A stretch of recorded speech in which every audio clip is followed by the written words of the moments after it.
그래서 우리가 이제 이번 시간에는 그 부정기전에 용선, 운송, 계약이라고 하는 것들을 조금 초점을 둬서 잘 세세하게 좀 들어가서 보면은요. 그게 나용선, 그 다음에 기간용선, 그 다음에 항해용선 계약이라고 하는 것이 있다. 이렇게 세 가지를 나누어 줄 수가 있는데, 용선을 한다. 우리가 이제 이 차원을 선주와 용선자의 입장에서 한번 생각을 해보면, 나용선은요, 뭐냐면, 빈 배를 빌려주는 것을 의미를 해요. 그래서 베어보트 차터라고 해가지고, 나용선이라고 하는 것은 이제 배 자체를 빌리는 거죠. 그럼 빈 배를 빌려서 내가 빌린 사람이 내 마음대로 쓰는 거야. 그 용선 기간 동안에 내가 알아서 원하는 대로 다 쓸 수 있는 거죠. 그것이 대상이 되는 것은 용선의 대상이 결국에는 선박인 것이고, 거기에 대해서 지불하는 거, 용선자가 선주에게 지불하는 것은 용선료를 결국에는 지불을 하게 되는 것이 일반적이겠죠. 그래서 실제로 나용선이라고 하는 것들은 이제 어떤 방식으로 이루어지게 되냐면, 우리가 뭐 배 한 대 하면은 일반적으로 그냥 뭐 배 한 대 하면은 뭐 2천억 이렇게 돼요. 그러면 아무리 돈이 뭐 많은 뭐 곳이라 하더라도, 선사가라고 하더라도 정말 규모가 크지 않은 이상 배 하나를 사실 발주 넣는 것이 쉽지 않단 말이죠. 그래서 이러한 나용선의 형태는 그러다 보니까 어떤 식으로 이루어지냐면, 배를 내가 그냥 의뢰를 해서 제작을 해서 살 수는 없으니까, 나용선이라는 형태는 뭐냐면 빈 배를 빌리는 형태.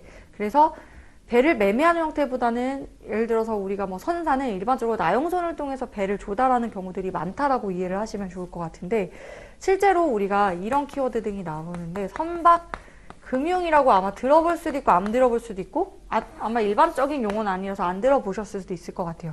뭐 2천억 원짜리의 배 한 대를 만들기 위해서 사실 은행 가서 대출을 받을 수도 없을 것이고 하기 때문에, 실제로 이루어지는 방식은 어떠냐면은, 이제 금융회사도 워낙에 이제 배가 사실은 더 비싸면 더 비싸질 수도 있기 때문에, 금융회사도 한 곳이 아니라 뭐 여러 은행들이라던가 관련된 금융회사들이 모여서 하나의 이제 특별 그 선박과 관련된 법인을 별도로 설립을 합니다. 그래서 우리가 뭐 그것들 약어로 이제 뭐 SPC라고 표현을 하는데, 이러한 법인들을 하나 설립을 해놓고, 실제로 이제 이 배를 필요로 하는 당사자가 직접 배를 의뢰하는 것이 아니라, 이런 곳에서 자금을 조달을 해서 실제로 배를 만들어요. 그런 다음에 그 배에 대해서 용선을 해주는 거죠. 나용선의 형태로. 예를 들어서 어떤 선사에게, 그럼 얘네 입장에서는 어때요? 그 기간 동안에 이자를 받을 수 있겠죠. 금융을 제공하고 이자를 받을 수 있다라는 거. 그리고 이 선사 입장에서는 큰 부담 없이 내가 배를 조달을 해 나갈 수 있다는 거. 그래서 우리가 왜 뭐 렌탈 같은 경우에도 리스 기간이 지나면은 소유권이 넘어가는 것처럼, 실제로 이 선박금융을 하게 되면은 뭐 실질적으로 어떤 일정한 뭐 굉장히 기간이 길겠지만 그 기간이 지났을 때 소유권이라고 하는 것들이 넘어갈 수 있도록 하는 그러한 형태들이 있고, 실제로 이런 식으로 해가지고 어쨌든 나용선을 활용을 해서 배를 조달을 할 수 있는 것이고, 그런 다음에 이럴 수도 있겠죠. 특정 선사는 나용선을 이용해서 내가 선박 금융을 통해서 내가 배를 받았어. 그런데 실제로 내가 그 배를 그 배 가지고 어디다 쓰겠어요. 그래서 결국에는 어디다가 주냐면, 우리가 이제 여기서 배울 기간용선이라고 해서, 나용선은 이제 빈 배만 빌리는 형태라고 한다면, 기간용선은 뭐냐면 일정 기간 동안에 내가 그 배를 사용하도록 하는 경우이거든요. 그래서 잠깐 여기서 멈추고 요걸 먼저 일단 설명을 하면, 이제 기간용선의 형태라고 하는 것은 뭐냐면, 내가 좀 일정 기간 배를 빌리고 싶은 거야. 그래서 우리가 실제로 배를 운영하기 위해서는 직접비라고 하는, 배에 어떤 직접적으로 연결이 될 수가 있는 직접비의 형태가 있고, 그 다음에 간접비라고 하는 형태가 있고, 그 다음에 기타 비용, 운항비라고 표현을 하면은 되겠죠. 그래서 이러한 비용들이 어쨌든 배를 실제로 운항하고 돌리기 위해서 발생하는 비용들이 있는 것인데, 기간용선을 통해서 어떻게 하냐면, 일단은 그냥 내가 일정 기간 내가 원하는 대로 쓰고 싶은 거야. 그래서 쉽게 말해서 우리가 왜 버스 같은 경우에도 어때요? 버스 대절하면은 그 버스가 와서 우리가 운전해서 가는 게 아니잖아요. 기사님이 있고 실제로 뭐 의자도 다 있고 빈 버스가 아니란 말이지. 그래서 버스 대절하면 기사님 여기로 가주세요, 저기로 가주세요, 뭐 잠깐 여기 쉬었다 갈게, 우리 마음대로 할 수 있는. 그래서 일정 기간 동안에 용선을 하는 경우. 그래서 실질적으로 우리는 용선 계약에 따라서 용선료만 운송사에선 받아갈 뿐이고, 사실상 그것들에 대해서 발생하는 직접비나 간접비에 대한 부담은 누가 한다? 선주가 하는 거겠죠.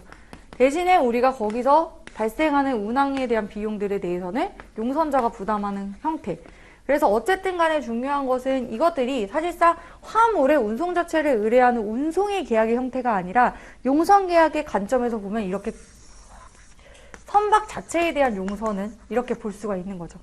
그래서 다시 여기로 조금 넘어와서 보면 우리가 아까 나용선, 선박금융을 통해서 빈 배를 빌린다라고 했잖아요. 그래서 이렇게 조달한 선사는 자기가 직접 쓰기보다는 어떻게 하냐면 또 재용선을 해요. 재용선은 뭐냐면 실제로 이 기간용선을 하는 업체에게, 선사에게 제공을 해주는 거지. 그러면 얘는 어때요? 중간에서 난 얘한테 이자를 내긴 하지만 재용선을 함으로써 얘한테 또 돈을 받을 수 있는, 중간에 수익을 취할 수 있는 형태. 그래서 우리가 약간 재용선에 대한 개념이 있다라는 정도를 알아두시고, 보통 재용선은 이렇게 기간용선을 하는 선사에게 이제 기간용선을 통해서 다시 한번 수익을 창출할 수가 있는 것이고, 그 다음에 이 기간용선이라고 하는 것들에 대해서는 이렇게 직접비와 간접비는 선주가 부담하고 기타 운항비에 대해서는 용선자가 부담하는 것들이 포인트였다면, 이제 남아있는 것이 사실 이 세 개 중에 가장 중요한 것은 사실 이 항해용선 계약인데, 항해용선 계약. 우리가 지금 이제 우리 무역의 입장에서 무역 거래라는 것 자체에 초점을 두면 당연히 관세사 수원 목적상 얘가 더 중요하겠죠. 왜냐? 우리는 수질 거래 물품에 대한 운송 서비스에 지금 초점을 맞추고 있었기 때문에 해상 운송이라고 하는 차원에서 본다면 우리가 정기선을 통해서 개품 운송 계약을 체결해서 운송을 의뢰할 수 있는가 하면은, 항해 용선 계약이라고 하는 것은 정기선은 아니지만 내가 용선 계약을 통해서 운송에 대한 의뢰를 하는 거. 그래서 얘는 명칭은 용선 계약이지만 이것은 사실상 용선료라고 하는 것들에 대해서 지불하는 것들이 운임의 형태로 지불을 한다라는 거예요. 그래서 우리 그 교재에 보게 되면은 266페이지 항해 용선 계약의 정의를 보면은 선주가 용선자에게 선원이 승무하고 장비를 갖춘 선박을 제공하고 항해에 사용하게 하고, 이에 대한 대가로서 우리는 용선료를 지불하는 것이 아니라 해상 운임을 지불하게 되는 그러한 형태다라고 볼 수가 있어서, 이 부분은 이제 요거 나용선과 기간용선을 정리한 다음에 다시 뒷부분에서 자세하게 들어가게 될 거라서 일단은 제가 설명드린 나용선과 기간용선의 개념을 먼저 한번 정리를 한번 해볼게요.